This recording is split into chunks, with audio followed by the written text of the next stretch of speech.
আসসালামু আলাইকুম। সুপ্রিয় সপ্তম শ্রেণীর শিক্ষার্থীরা, আজকের এই ভিডিওতে আমরা দেখব যে তোমাদের সপ্তম শ্রেণীর বাংলাদেশ ও বিশ্ব পরিচয় এই সাবজেক্টের প্রথম অধ্যায়ের যে তোমাদের অনুশীলনী সমাধান আছে, যে পৃষ্ঠা নং 15 থেকে যে অনুশীলনী সমাধান, বহুনির্বাচনী প্রশ্ন এবং সৃজনশীল প্রশ্ন ও যে তোমাদের সংক্ষিপ্ত প্রশ্নগুলো আজকের এই ভিডিওতে আমরা সমাধান করব।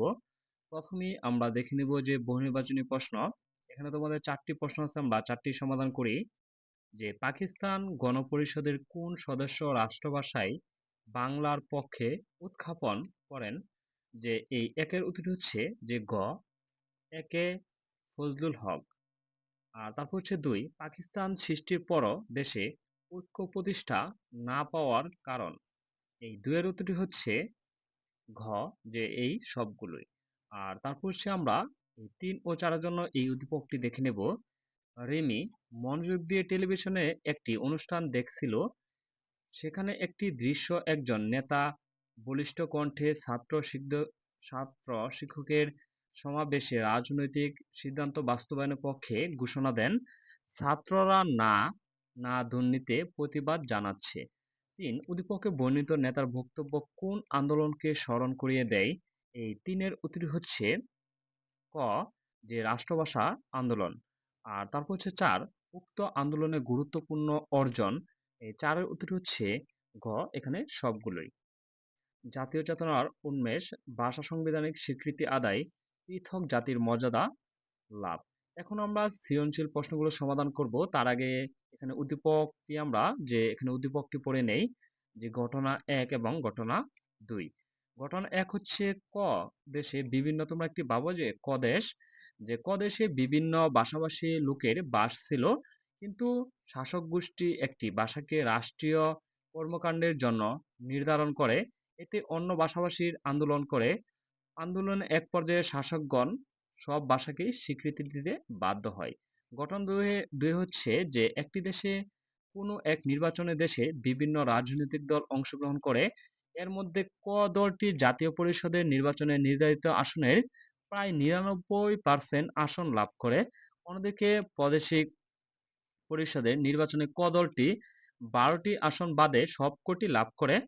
তবে শাসক গোষ্ঠী ক্ষমতা হস্তান্তরে টালবাহানা শুরু করলে দেশ উতাল হয়ে ওঠে। আমরা দুটি ঘটনা দেখে আমরা মোটামুটি বুঝে নিয়েছি। এখন আমরা এখানে ক, খ, গ, ঘ এই 4টি প্রশ্ন সমাধান করব। প্রথমে দেখে নেই ক, 1954 সালে নির্বাচনে যুক্তফ্রন্ট কয়টি আসন লাভ করে? চলো আমরা এই কয়ের উত্তরটি দেখে নেই। যে তোমাদের কয়ের উত্তরটি হচ্ছে 1954 সালে প্রাদেশিক পরিষদের নির্বাচনে যুক্তফ্রন্ট মোট 223টি আসনের মধ্যে 221টি আসনই লাভ করে।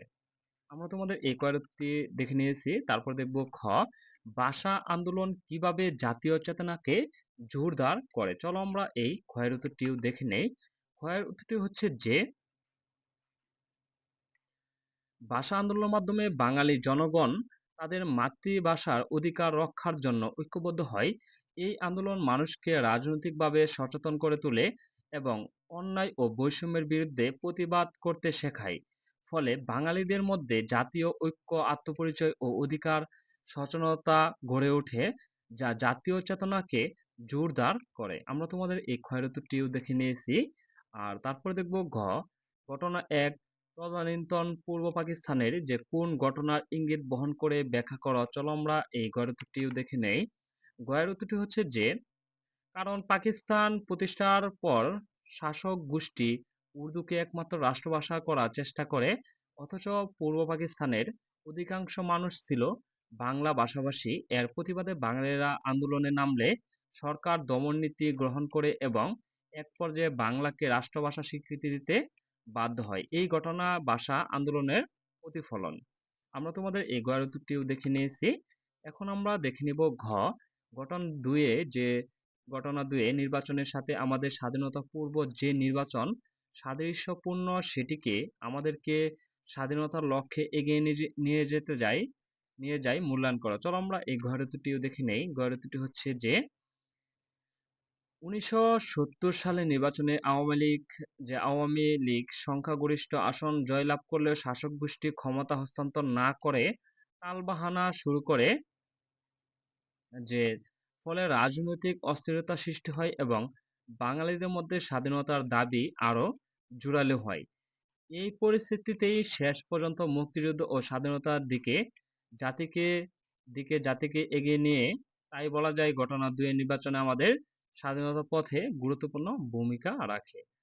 আমরা তোমাদের এই গয়ের উত্তরটিও দেখে নিয়েছি, যে সৃজনশীল 4টি প্রশ্ন সমাধান দেখে নিয়েছি। এখন আমরা দেখে নেব সংক্ষিপ্ত প্রশ্নের উত্তরগুলো। মোহাম্মদ আলী জিন্নাহ এর দ্বিজাতিত্ব ব্যাখ্যা করো। চলো আমরা এই সংক্ষিপ্ত এক প্রশ্নগুলো সমাধান দেখে নেই।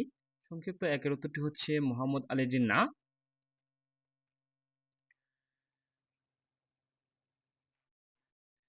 জিন্নাহর দ্বিধারিত্র অনুযায়ী ভারতবর্ষে মুসলমান ও হিন্দু দুটি পৃথক জাতি। তাদের ধর্ম, সংস্কৃতি, ভাষা, জীবন ব্যবস্থা ভিন্ন হওয়ায় তারা একসাথে বসবাস করতে পারে না। তাই মুসলমানদের জন্য আলাদা রাষ্ট্র প্রতিষ্ঠা করা প্রয়োজন, এই ধারণাকেই দ্বিজাতিত্ব যে বলা হয়। আমরা তোমাদের এই একের উত্তরটি দেখে নিয়েছি। এখন দেখে নেব যে দুই, যে 1954 সালে নির্বাচনে মুসলিম লীগের পরাজয়ের কারণ কি। চলো আমরা এই দুই দেখে নেই।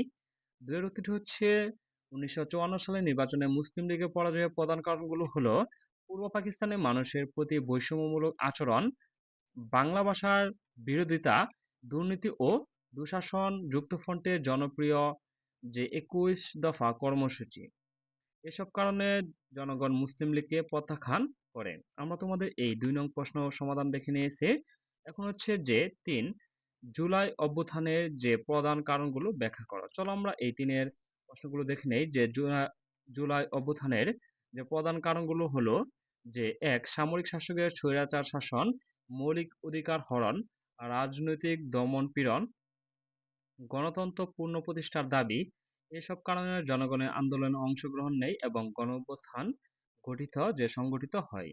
ধন্যবাদ শিক্ষার্থীরা। আমরা তোমাদের এই সপ্তম শ্রেণী বাংলাদেশ ও বিশ্ব পরিচয় এই সাবজেক্টের পৃষ্ঠা নং 15 থেকে তোমাদের বহু নির্বাচনী প্রশ্ন, সৃজনশীল প্রশ্ন এবং সংক্ষিপ্ত প্রশ্নগুলো আমরা সমাধান দেখে নিয়েছি। আমরা পরবর্তী ক্লাসে দেখব দ্বিতীয় অধ্যায়, বাংলাদেশের সংস্কৃতি ও সাংস্কৃতিক বৈচিত্র্য।